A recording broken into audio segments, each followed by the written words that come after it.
মেনজির ইস্যুতে আমি গতকালকেই কথা বলেছি, বিকেলের দিকে আমি রাজশাহীতে ছিলাম, এখানেই সাংবাদিক প্রশ্ন করেছিলাম। আমি তার ঘন্টা খানেক আগে জানতে পেরেছি গতকালকে যে ইউএই আদালতে তাকে শর্ত সাপেক্ষে বেইল দেওয়া হয়েছে, যাতে ইউএই ছাড়তে না পারে, দেশ ত্যাগ করতে না পারে। এসব আমরা বিষয়টা জানার পরে আমাদের নিয়োজিত যে ল ফার্ম আছে তাদেরকে বিষয়টা জানিয়েছি, আর ইউএই অ্যাম্বাসেডরের সাথে আমাদের সচিব মহোদয় কথা বলেছেন। পররাষ্ট্র মন্ত্রণালয় আছে কি শর্তে তাকে জামিন দেওয়া হয়েছে, ইউএই না ছাড়ার শর্ত একটা শুনেছি, অন্যান্য শর্ত কি আছে সেটা সার্টিফাইড কপি তোলার জন্য আমরা অনুরোধ করেছি। আর আমাদের যে ল ফার্ম নিয়োজিত আছে তার বিষয়ে রিপেট্রিয়েশনের জন্য যা যা কাগজপত্র আমরা পাঠাই সেগুলো ওখানে আদালতে সাবমিট করার জন্য সেই ল ফার্মকে আমরা অনুরোধ করেছি যেন ইমিডিয়েটলি তার জামিন বাতিলের ব্যবস্থা করে তারা আদালতে পিটিশন দায়ের করে। নগদ নিয়ে এলো হার না মানা হার অফার। সর্বনিম্ন 10,000 টাকা রেমিটেন্স নগদে পাঠালে থাকছে স্বর্ণের হার জেতার সুযোগ। আদালতের বিষয়টা পুরোপুরি না জেনে আমি বক্তব্য দিতে চাই না। আমাদের ল ফার্মকে আমরা অনুরোধ করেছি সার্টিফাইড কপি তুলে কথা বলবো, এবং আমরা এই ইনস্ট্রাকশন দিয়েছি যেন তার জামিন বাতিলের জন্য তারা পিটিশন দেয়, কারণ তার কাছে অন্যান্য দেশেরও পাসপোর্ট থাকতে পারে, সেটা আমাদের সন্দেহ।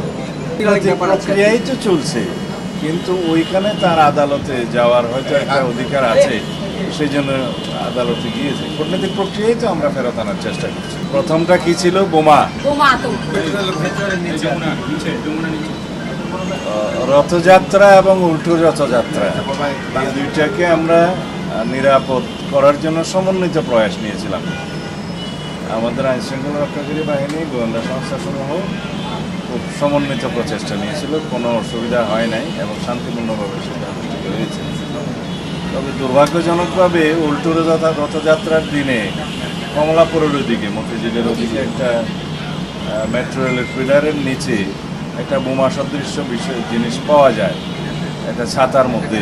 সেটা আমাদের দুইজন সদস্য এটা দেখার পরে পুলিশকে জানায়, পুলিশ এটা কর্ডন করে রাখে এবং এটা বোম ডিসপোজাল ইউনিট দিয়ে সেটা সরায় এবং পরে এটা বিস্ফোরিত করে।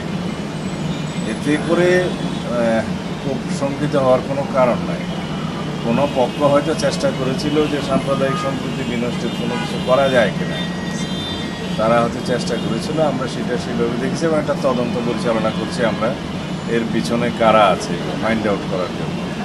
এরপরে আশুলিয়াতে আরেকটা এরকম বোমা সদৃশ্য জিনিস পাওয়া গিয়েছে, যে একটা ব্যাগ রেখে গেছে একজন দুষ্কৃতকারী, পরে সেটা একই কায়দায় উদ্ধার করে আমরা বিস্ফোরিত করেছি। এই ঘটনাগুলোর যোগসূত্র আছে কিনা সেটা তদন্ত করতে বলেছি আমরা, তদন্ত পরিচালিত হচ্ছে।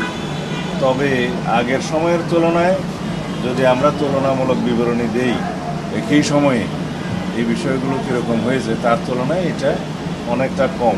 তবে আমরা সবসময় সতর্ক আছি এবং আমাদের এই জাতীয় বিষয়গুলো যারা অ্যাড্রেস করে আছি,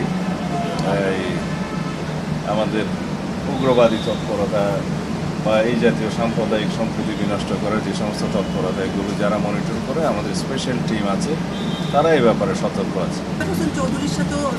না, এগুলো আমি জানি না, এগুলো পররাষ্ট্র মন্ত্রণালয় বলতে পারবে।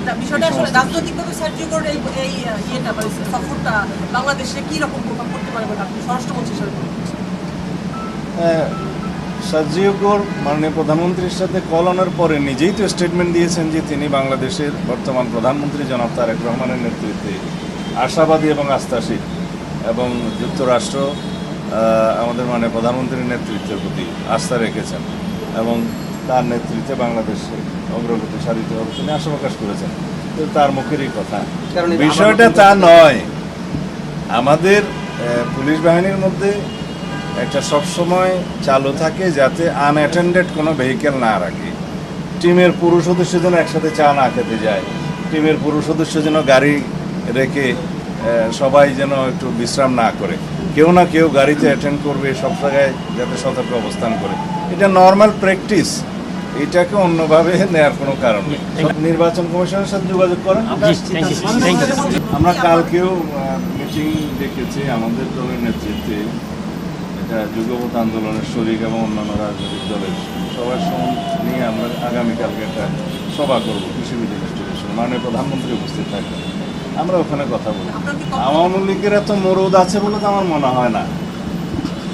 একে তো নিষিদ্ধ ঘোষিত দল, মাফিয়া শক্তি, তারা মাঝে মধ্যে বিদেশ থেকে উকি ঝুঁকি দিচ্ছে, এর বেশি তৎপরতা দেখি না।